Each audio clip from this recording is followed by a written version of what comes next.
તો જો અહીંયા આપણે અંતર અને સમયના આધારે કોઈપણ વસ્તુની ઝડપ કઈ રીતે શોધાય એના માટેની પ્રવૃત્તિ કરીએ છીએ.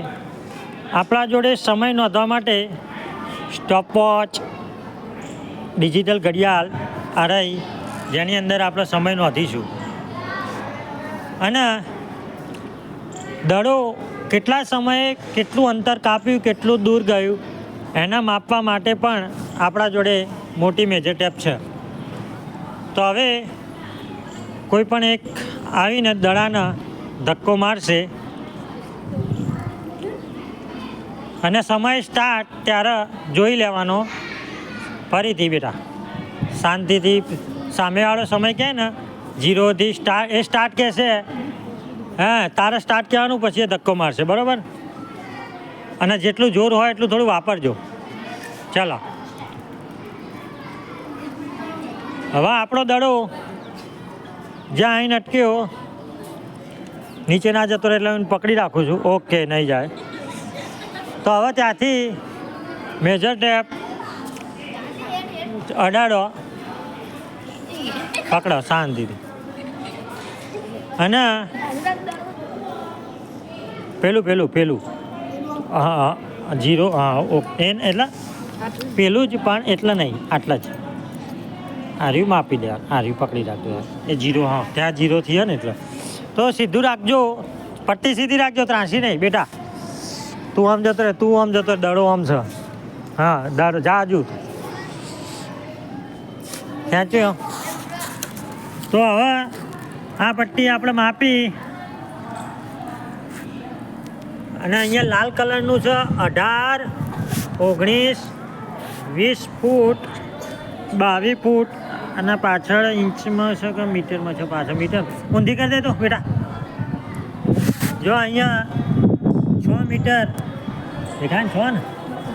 હા 6 મીટર દેખાય છે. 6 મીટરની ઉપર 80, 6 મીટરની ઉપર 80 છે. તો લઈ લો હવે. તો દરેક જણ લખો ઝડપ બરાબર, દડો પાછો લાવો. દરેક જણ લખો ઝડપ બરાબર અંતર ભાગ્યા સમય.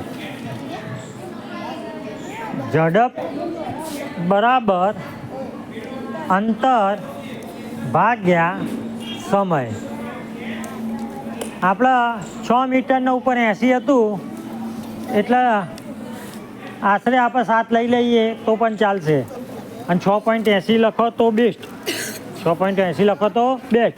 ઉપર લખો અંતર 6.80, ઉપર લખો 6.80. બધાએ નહીં, તારામાં ચિંતા નહીં, એ તો કરે છે. તમારે છેલ્લે વારો આપીશું, હા બેટા, તમે બેન. અને નીચે સમય કેટલો લીધો તો સ્ટોપવોચમાં કેટલો સમય? 9 સેકન્ડ. ઓકે, તો નીચે લખો 9 સેકન્ડ. હવે જે 6.80 છે, 6 મીટર 80 સેન્ટીમીટર છે, એના આપણા સેન્ટીમીટરમાં કન્વર્ટ કરીએ એટલે આપણને સેન્ટીમીટર પ્રતિ સેકન્ડ નહીં મળશે, અને મીટર પ્રતિ સેકન્ડ નહીં મળશે.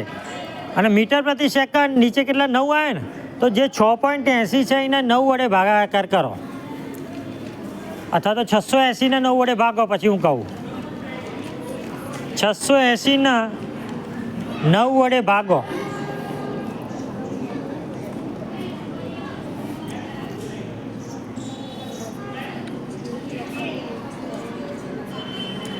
$680 ભાગ્યા 9, 9 સિક્કા 63 જેવું થશે.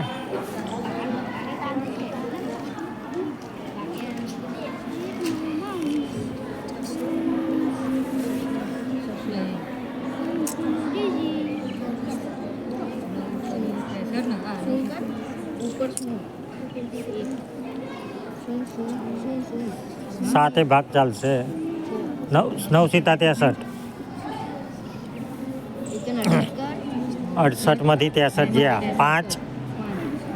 5 0 ઉતારો, 50, 9નો ઘડિયો, 9 15 45 5 વધ્યા ફરીથી 5 પોઈન્ટ આપો અને શૂન્ય આપો વધારાની ફરીથી 9 15 45 55 75.55 જેવું આવે ને સરસ હા પાંચડો ચાલુ રહેશે હવે જે એના આપણે 100 વડે ભાગવા પડશે કારણ કે પેલા પોઈન્ટ કાઢ્યા નતા હવે 75.55 આવ્યું 75.55 એવું કંઈક આવ્યું 680 ને 9 વડે પોઈન્ટથી આગળ દાખલો થાય પોઈન્ટ કહીને 0 હાલવાનો